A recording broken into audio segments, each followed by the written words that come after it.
2023 상반기 뮤지컬 중 가장 큰 기대작이라면 베토벤을 뽑을 수 있을 것 같은데요. 뮤지컬 명가 EMK가 7년간 제작에 공을 들인 작품인데다 베토벤이라는 역사상 가장 위대한 작곡가를 소재로 다루어 관심을 모을 수밖에 없었습니다.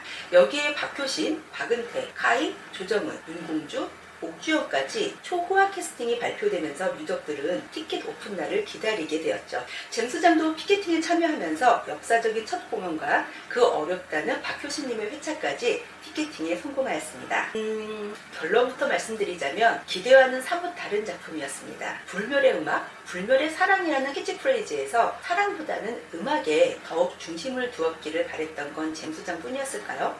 물론 이 작품의 기획이 평생 독신의 삶을 살았던 베토벤 사망 다음 날 그의 책상 서랍에서 발견된 붙이지 못했던 수치인 불명의 뜨거운 러브레터에서 시작되었다고는 하지만 그럼에도 불구하고 너무나 위대한 작곡가이기에 더욱이 삶 자체가 드라마였던 인물이기에 그의 작품에 대한 고뇌와 완성 과정을 그의 음악과 함께 들을 수 있기를 잼소장은 기대했었습니다. 사실 베토벤은 음악사적으로도 엄청난 작곡가임을 다들 아실 텐데요. 베토벤 이전에는 작곡가들이 본인들의 음악적인 가치관을 표현하는 것이 아닌 귀족들의 요청에 의해 맞춤식 작곡을 했다고 해요. 오로지 아름다운 선율을 만들어내는 것에 집중했고 연주도 연주회를 하는 것이 아닌 그들의 파티의 배경음악으로 연주하는 것이었다고 합니다. 하지만 베토벤은 자신의 개성을 살려 창의적인 작품 활동을 했다고 하는데요. 베토벤이 신곡을 발표할 때는 배경음악으로서의 연주가 아닌 오로지 음악에 집중하여 감상하는 기현상이 일어났으며 이러한 인기 덕분에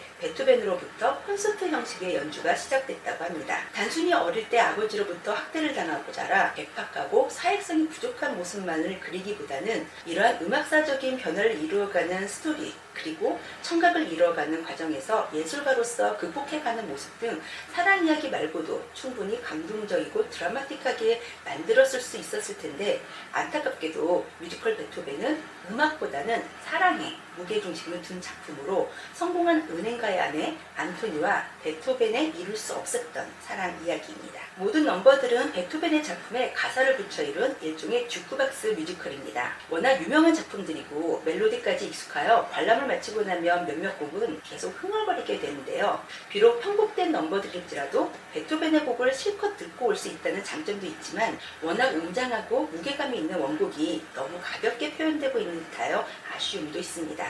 차라리 스토리에 맞게 창작곡을 사용하고 그가 작품을 완성해가는 과정에서 한 번씩 제대로 된 원곡을 연주하는 형태였으면 어땠을까라는 생각입니다.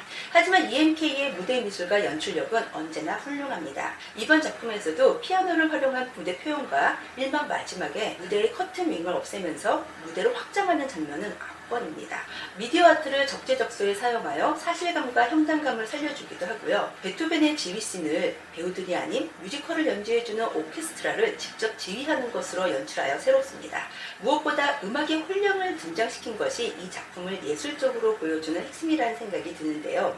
베토벤이 연주하거나 고뇌할 때 그들은 무리지어 다니며 그로테스크한 움직임으로 베토벤의 재능과 감정을 표현해줍니다. 그래서 베토벤은 혼자이지만 음악의 혼령에 계속 함께하고 있는 듯해서 잼소장은 왠지 모르는 위로를 받기도 했는데요. 그 혼령들의 안무도 좋고 댄스 테크닉도 훌륭하여 더할 나위 없었습니다. 특히 마지막 커튼콜 때 의례적으로 여주인공과 남주인공이 가장 마지막에 인사하는 것과 달리 여주인공 인사 후에 음악의 혼령들이 인사를 하고 그들이 베토벤을 인사하러 나올 수 있게끔 맞이해주는 형식이라 결국 베토벤에게는 음악이 가장 의미 있는 것이었다라는 느낌을 받아 좋았습니다. 배우들의 연기와 가창력은 정말 최고의 캐스팅이란 유족들이 열광한 것만큼 대단합니다. 박은태, 은토벤은 예민하고 날카로우며 사랑이 조금 더 열정적인 느낌이었다면 박효신, 크토벤은 좀 더 괴팍하고 그래서 모성애를 불러일으키는 애잔함이 있었습니다. 두 분 다 어떤 작품에서든 최고의 가창력을 보여주며 피켓팅을 유발하는 배우님들인데요. 박은태 배우님은 이번에도 오케스트라를 뚫고 나오는 엄청난 성량과 고음으로 짜릿함을 선물합니다. 박효신 배우님은 가창력은 물론이고 이번 작품에서는 연기력에 새삼 놀라게 되었습니다. 구부정한 어깨에 어기적거리는 걸음걸이, 지휘하는 뒷모습마저 너무나 열정적이었던 표토벤은 정말 가수 박효신을 잊혀진 채 오로지 베토벤만이 무대에 있다는 느낌이 들 정도로 대단한 연기력을 보여줍니다. 조정원 배우님의 토니는 조금 더 조신하고 윤공주 배우님은 조금 더 애처로움이 느껴지게끔 표현해 주셨습니다. 사실 카이 옥주현 페어로도 예매를 해두긴 했었는데요. 도저히 3번까지는 볼 수 없을 것 같아 3번째 티켓은 취소를 하고 말았네요. 작품의 도입부는 흥미롭다 못해 기대했던 것만큼 흥분까지 하게 됩니다. 하지만 극이 계속될수록 힘들다라는 생각이 드는데요. 이건 지루함과는 다른 감정적 지침 같은 거였거든요. 아마도 165분 내내 모든 출연진의 감정선이 부정적이라서 그런 듯합니다. 출연진 모두가 외롭고 괴롭고 고민하고 갈등하고 그렇습니다. 그 누구도 긍정적 감정을 표현하지 않으며 넘버들의 톤마저 크게 다르지 않고 스토리에 기승전결도 없으며 그 불멸의 사랑이 하필이면 불륜의 관계인지라 사랑에 빠졌을 때도 행복해하지 않고 그저 그들은 괴로워합니다. 공연을 보면서 힐링이 되는 것이 아니 마치 감정 쓰레기통의 역할을 하고 나오는 느낌이 들었다면 너무 가혹한 편일까요? 정말 배우님들의 연기와 노래를 생각하면 3번, 4번 반복 관람을 하고 싶지만 그게 구성과 스토리 때문에 급기야는 예매해둔 티켓을 취소하고 말았네요. 그럼에도 불구하고 커튼 볼 때 합창을 연주하는 베토벤의 모습을 생각하면 다시 가슴이 뜨거워지는 것은 사실입니다. 재연에서는 전면 재구성된 스토리로 중간중간 극을 환기시킬 수 있는 역할이나 어떤 장치까지 가미해서 돌아주기를 바라는 마음입니다.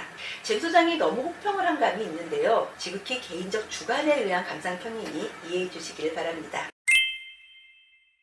잼 수장님 질문 있습니다. 네네. 베토벤이 평생 독신이라고 했었는데 그럼 안토니가 베토벤에게는 유일한 연인이었을까요? 사실 제가 음악학자는 아니라서 정확하게는 모르지만 제가 알고 있기로는 굉장히 여러 명의 연애를 했다는 걸 알고 있습니다. 다만 결혼을 하지 못했던 이유는 베토벤이 굉장히 눈이 높았다고 해요. 그래서 본인보다 신분이 굉장히 높은 사람이거나 안토니처럼 유부녀이거나 아니면 나이 차이가 굉장히 많이 나는 이런 연인들과의 연애를 계속 해왔기 때문에 결혼까지는 못했다고 합니다. 하지만 중간중간 여러 번 프로포즈도 했었고 결혼을 시도했었지만 이런 여러 가지 차이 때문에 못했다고 하고요. 그리고 연애를 할 때마다 굉장히 여러 번 곡을 헌정했다고 합니다. 여러분들 다 알고 계시는 엘리제를 위하여의 주인공과 이 안토니가 다른 사람인 것처럼요.